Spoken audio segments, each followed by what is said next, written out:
Welcome to electronic study YouTube channel. दोस्तों, आज के अपने इस वीडियो में हम बात करेंगे यूपी ट्रिपल एससी यानी उत्तर प्रदेश प्रारंभिक अर्हता परीक्षा, जिसे आप यूपी पैट के नाम से जानते हैं।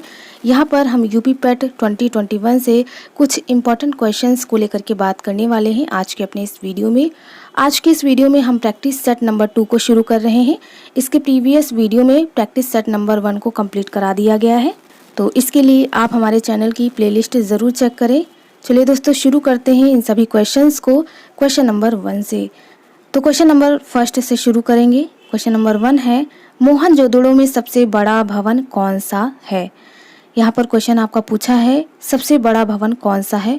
दोस्तों, अगर हम बात करें सिंधु घाटी सभ्यता के प्रमुख स्थल मोहनजोदड़ो से प्राप्त 2 प्रमुख स्थापत्यों में विशालतम भवन जो था वो था धान्यागार।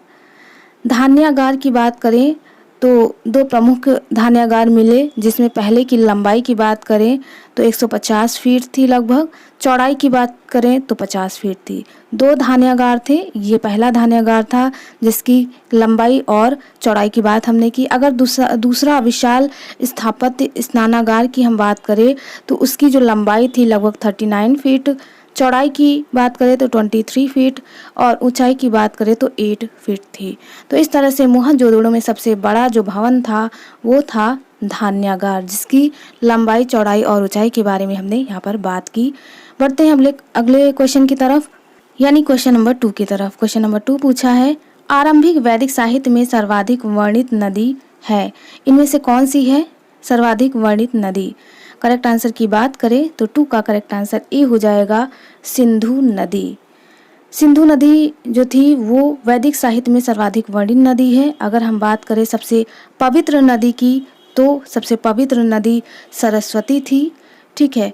और अगर हम बात करें गंगा नदी की तो गंगा नदी का सिर्फ 1 बार, और यमुना नदी की बात करें तो यमुना नदी का 3 बार उल्लेख भी हुआ है आरंभिक वैदिक साहित्य में। तो यहाँ पर इन सभी के बारे में मैंने डिटेल में बात की। करेक्ट आंसर मैंने बता दिया, 2 का ए हो जाएगा। नेक्स्ट क्वेश्चन देखेंगे, क्वेश्चन नंबर 3। क्वेश्चन नंबर 3 पूछा है, निम्नलिखित युग्मों में से कौन सा एक भारतीय षड दर्शन का भाग नहीं है।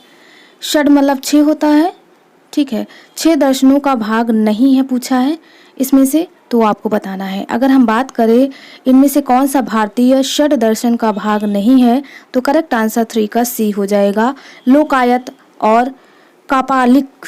ये जो हैं ये दोनों षड दर्शन का भाग नहीं है, तो ये दोनों शामिल नहीं होंगे। अगर हम बात करें कि भारतीय षड दर्शन के कौन कौन से भाग हैं तो 6 भाग हैं, 6 दर्शन शामिल हैं, सांख्य, योग, न्याय, वैशेषिक, मीमांसा और वेदांत, ये 6 शामिल हो जाएंगे।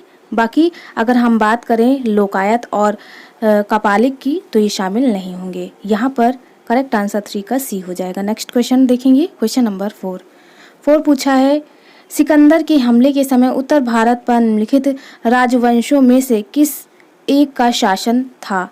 तो यहाँ पर 4 की बात करें, 4 का करेक्ट आंसर जो होगा ए हो जाएगा, नंद का शासन था। अगर हम सिकंदर की बात करें यानी अलेक्जेंडर की बात करें तो इन्होंने 326 ईसा पूर्व भारत पर आक्रमण किया। उस समय भारत पर नंदों का शासन था।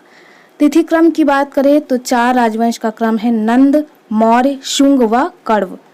क्वेश्चन नंबर 5 देखेंगे। 5 पूछा है, समुद्रगुप्त के प्रयाग प्रशस्ति वाले स्तंभ पर निम्नलिखित में से किसका लेख मिलता है। तो करेक्ट आंसर की बात करें, करेक्ट आंसर यहाँ पर 5 का ए हो जाएगा, जहांगीर। अगर हम बात करें प्रयाग प्रशस्ति की रचना की तो प्रयाग प्रशस्ति की रचना समुद्रगुप्त के सचिव हरिशेषण द्वारा की गई थी। इस लेख की रचना मुख्यतः कौशाम्बी में हुई थी। इस स्तंभ लेख में समुद्रगुप्त के अलावा जहांगीर, रानी अभिलेख तथा अशोक से संबंधित अभिलेख भी सम्मिलित हैं। तो इतनी सारी बातें हो गई यहाँ पर प्रयाग प्रशस्ति के बारे में। क्वेश्चन नंबर 6 देख लेते हैं। क्वेश्चन नंबर 6 है, निम्नलिखित युग्मों में से कौन सा सही रूप में सुमेलित है, यानी किसका मिलान जो है वो सही है। तो करेक्ट आंसर की बात करें यहाँ पर 6 का ए हो जाएगा, दीवान ए बंदगान। दीवान ए बंदगान जो है वो फिरोज शाह तुगलक द्वारा रचित है। अगर हम बात करें दीवान ए बंदगान तो फिरोज शाह तुगलक यानी गुलामों का विभाग से ये संबंधित है। करेक्ट आंसर यहाँ पर ए हो जाएगा। बाकी अलग अलग जैसे बी का दिया है दीवाने ए मुक्त खराज बलबन, तो ये बलबन जी की नहीं है। अगर ये बात करें तो ये अलाउद्दीन खिलजी से संबंधित है, जो कि भू राजस्व विभाग के अंतर्गत आएगा। सी अगर हम बात करें दीवाने ए कोही, तो ये मोहम्मद बिन तुगलक से संबंधित है, ठीक है। और डी की बात करें तो डी है दीवाने अर्ज, तो ये बलबन यानी सैन्य विभाग से संबंधित है। तो इतनी सारी बातें हो गई। करेक्ट आंसर यहाँ पर 6 का ए हो जाएगा। नेक्स्ट क्वेश्चन नंबर 7 देख लेते हैं। क्वेश्चन नंबर 7 पूछा है शाहजहां के बल्ख अभियान का उद्देश्य था। तो यहाँ पर 7 का करेक्ट आंसर जो है वो ए हो जाएगा। यानी शाहजहां के बल्ख अभियान का उद्देश्य काबुल की सीमा से सटे बल्ख और बदखाश में एक मित्र शासक को लाना। तो करेक्ट आंसर यहाँ पर यही हो जाएगा, इसका उद्देश्य था। नेक्स्ट क्वेश्चन नंबर 8 देखेंगे। 8 पूछा है शिवाजी मुगलों की कैद से भागने के समय कौन से नगर में कैद थे।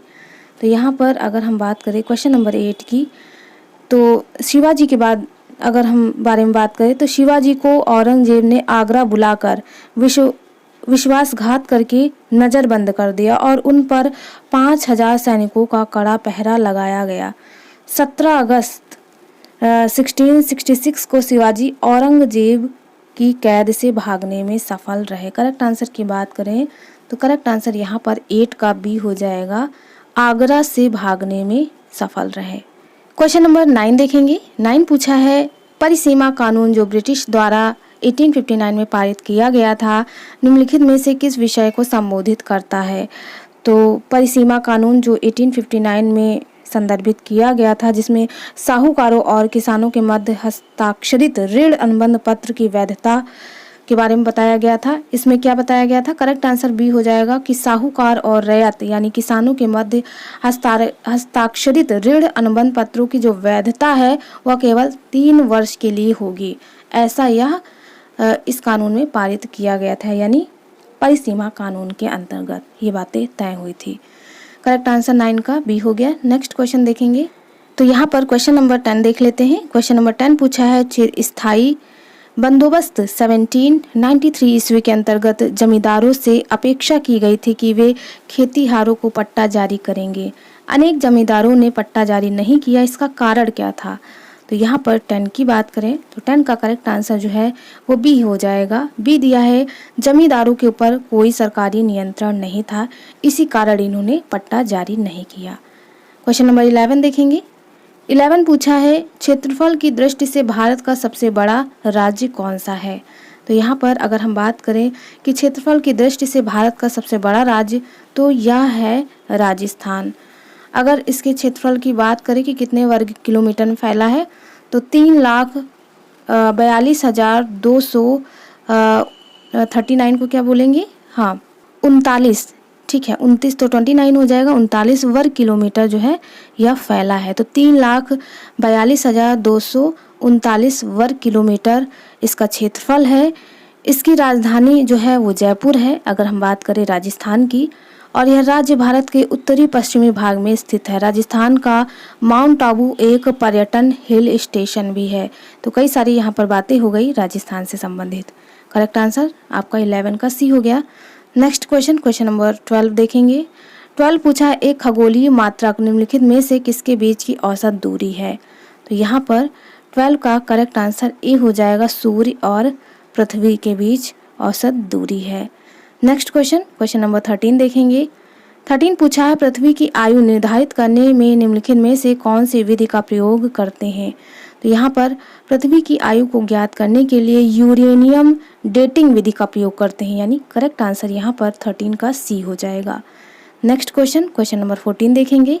क्वेश्चन नंबर 14 पूछा है कर्क रेखा निम्नलिखित राज्यों में से किससे होकर नहीं गुजरती है। सबसे पहले अगर हम बात करें कि कर्क रेखा किन राज्यों से होकर के गुजरती है तो कर्क रेखा भारत के 8 राज्यों से होकर गुजरती है, जिसमें गुजरात हो जाएगा, ठीक है, राजस्थान आ जाएगा, मध्य प्रदेश, छत्तीसगढ़, झारखंड, पश्चिम बंगाल, त्रिपुरा आ जाएगा, मिजोरम आ जाएगा। ये जो है 8 जो राज्य हैं इनसे होकर के गुजरती है। तो बचा क्या इसमें जिससे वो नहीं गुजरती? करेक्ट आंसर यहाँ पर डी हो जाएगा। कर्क रेखा जो है वो मणिपुर से होकर के नहीं गुजरती है, जबकि 8 जो राज्य थे वो मैंने बता दिया है। नेक्स्ट क्वेश्चन नंबर 15 देखेंगे। वर्ष भर निर्भर भूमि को क्या कहते हैं? वर्षा पर निर्भर भूमि को क्या कहते हैं? क्वेश्चन आपका ये पूछा है। तो यहाँ पर वर्षा पर निर्भर भूमि को हम क्या कहेंगे? करेक्ट आंसर यहाँ पर 15 का सी हो जाएगा। वर्षा सिंचित भूमि कहते हैं। अगर हम बात करें वर्षा सिंचित भूमि की, तो वर्षा पर निर्भर भूमि को हम वर्षा सिंचित भूमि का कहते हैं। भारत में कुल कृषि योग्य भूमि का लगभग 60% भाग जो है वर्षा आधारित कृषि पर निर्भर है, यानी लगभग 60% जो भाग है वह वर्षा पर निर्भर करती है कृषि। ऐसे क्षेत्रों में फसलों की उत्पादकता उनकी वास्तविक क्षमता से बहुत कम होती है, क्योंकि ये ज़्यादातर वर्षा पर निर्भर होती है। करेक्ट आंसर यहाँ पर 15 का सी हो जाएगा। क्वेश्चन नंबर 16 देख लेते हैं। 16 पूछा है, पूर्ति पक्ष अर्थशास्त्र अधिक जोर देता है, तो किस पर जोर देता है? करेक्ट आंसर यहाँ पर अगर हम बात करें 16 का, तो ए हो जाएगा। उत्पादक के दृष्टिकोण पर पूर्ति पक्ष अर्थशास्त्र अधिक जोर देता है। नेक्स्ट क्वेश्चन नंबर 17 देखेंगे। क्वेश्चन नंबर 17 पूछा है, निम्नलिखित में से कौन सा एक राष्ट्रीय नवीकरण निधि का उद्देश्य है? तो यहाँ पर अगर हम बात करें कौन सा उद्देश्य है, करेक्ट आंसर ए हो जाएगा। उद्योगों का प्रौद्योगिकी उन्नयन होने अथवा बीमार इकाइयों के बंद हो जाने से प्रभावित हुए कामगारों के हितों की सुरक्षा करना। अगर हम बात करें राष्ट्रीय नवीनीकरण निधि की संकल्पना, तो 1991 में नई औद्योगिक नीति के माध्यम से इसकी संकल्पना पारित की गई।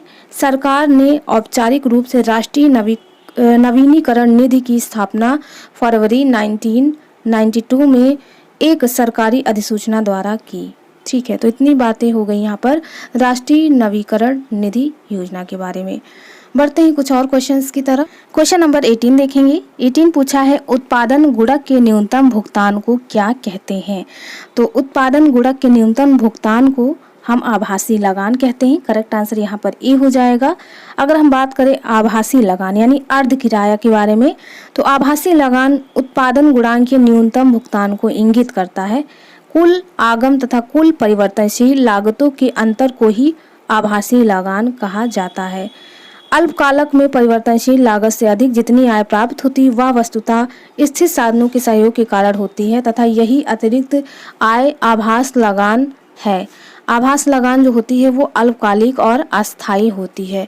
तो इतनी सारी बातें हो गई अगर हम बात करें आभासी लगान के बारे में।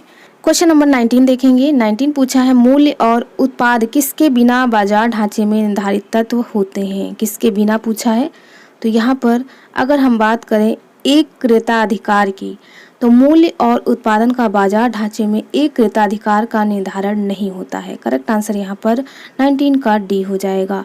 क्वेश्चन नंबर 20 देख लेते हैं। निम्नलिखित में से कौन सा सूक्ष्म आर्थिक चर का एक उदाहरण है? तो यहाँ पर 20 की बात करें तो करेक्ट आंसर डी हो जाएगा। उपभोक्ता संतुलन सूक्ष्म आर्थिक चर का एक उदाहरण है। क्वेश्चन नंबर 21 देखेंगे। निम्नलिखित में से भारतीय संविधान सभा का अध्यक्ष कौन था? तो प्रथम बैठक की बात करें जो कि 9 दिसंबर 1946 को संविधान सभा की प्रथम बैठक हुई थी। इसकी अध्यक्ष जो थे वो वरिष्ठ सदस्य डॉक्टर सच्चिदानंद सिन्हा थे। 11 दिसंबर 1946 को संविधान सभा ने डॉक्टर राजेंद्र प्रसाद को निर्विरोध संविधान सभा के स्थायी अध्यक्ष के रूप में निर्वाचित किया। तो करेक्ट आंसर यहाँ पर ए हो जाएगा, doctor Rajendra Prasad. Question number 22 देखेंगे। 22 पूछा है, भारत के संविधान के निर्माताओं का मत निम्नलिखित में से किसमें प्रतिबिंबित होता है? तो किसमें प्रतिबिंबित होता है? करेक्ट आंसर यहाँ पर 22 का ए हो जाएगा, उद्देशिका में प्रतिबिंबित होता है। क्वेश्चन नंबर 23 देखेंगे। 23 पूछा है, निम्नलिखित में से किस अधिनियम में कलकत्ता में सर्वोच्च न्यायालय की स्थापना का प्रावधान किया गया? तो यहाँ पर 23 की बात करें, करेक्ट आंसर 23 का ए हो जाएगा। 1773 के रेगुलेटिंग एक्ट के तहत 1774 में कलकत्ता में सर्वोच्च न्यायालय की स्थापना की गई थी। सर एलिजा एम्पे इसके प्रथम मुख्य न्यायाधीश बने थे। करेक्ट आंसर ए हो गया। नेक्स्ट क्वेश्चन नंबर 24 देखेंगे। क्वेश्चन नंबर 24 पूछा है, भारतीय संविधान में उल्लिखित आपातकालीन प्रावधान किस देश के संविधान से लिए गए हैं? यहाँ पर प्रश्न पूछ रहा है कि आपातकालीन प्रावधान किस देश के संविधान से लिए गए हैं। तो करेक्ट आंसर की बात करें तो जर्मनी हो जाएगा। भारतीय संविधान में उल्लिखित आपातकालीन प्रावधान जर्मनी के संविधान से लिया गया है।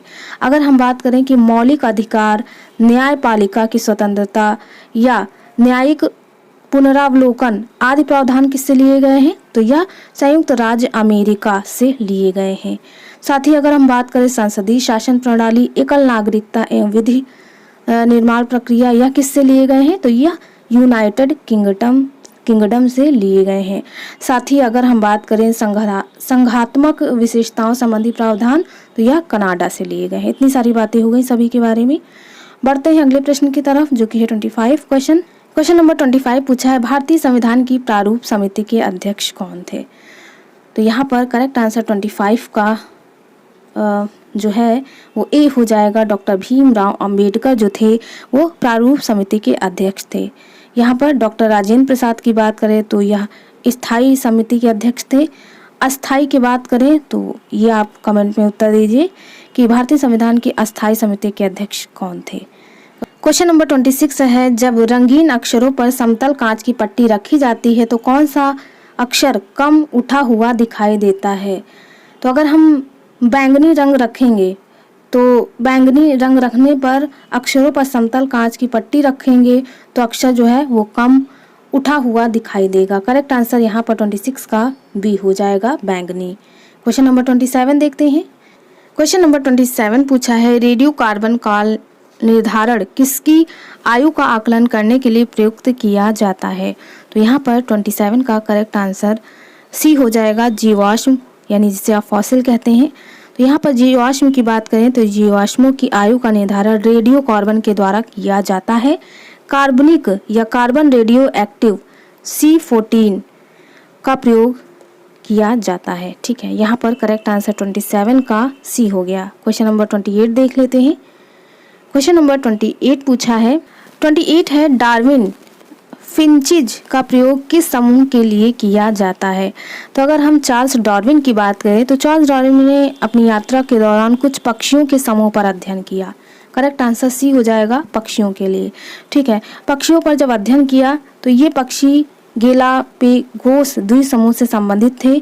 एक ही समूह से संबंधित फिंच पक्षियों की बाहरी संरचना में भिन्नताएं दिखीं। सन 1868 में डार्विन ने इसे स्पष्ट करने के लिए पेंजोनेसिस नामक सिद्धांत प्रस्तुत किया। तो यह पक्षियों के लिए था। करेक्ट आंसर सी हो गया। 29 देख लेते हैं। क्वेश्चन नंबर 29 पूछा है, किस ऊतक के नख, खुर और सींग बने होते हैं? तो यहाँ पर जंतुओं के नख तथा खुर केराटिन नामक प्रोटीन के बीच बने होते हैं। करेक्ट आंसर जो होगा वो सी हो जाएगा। क्वेश्चन नंबर 30 देख लेते हैं। क्वेश्चन नंबर 30 ये आपका लास्ट है आज के इस वीडियो का।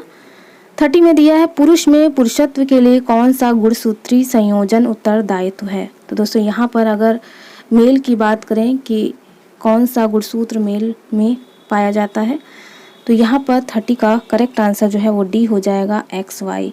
ये मेल के लिए होता है। अगर हम फीमेल की बात करें तो फीमेल में XX देखने को मिलता है। यहाँ पर आपके लिए क्वेश्चन है कि मानव शरीर में कितने गुणसूत्र पाए जाते हैं, उनकी संख्या आपको कमेंट बॉक्स में बतानी है, और साथ ही कितने जोड़े पाए जाते हैं, गुणसूत्रों की संख्या के जोड़े आपको बताने हैं। ठीक है, तो ये 2 क्वेश्चन आपके लिए हैं, आप इनका आंसर कमेंट बॉक्स में ज़रूर दीजिएगा। तो दोस्तों आज के लिए बस इतना ही। मिलते हैं अपने एक नेक्स्ट वीडियो में एक नया टॉपिक के साथ। तब तक के लिए आप सभी का बहुत बहुत धन्यवाद। Thank you friends, keep watching and share to others.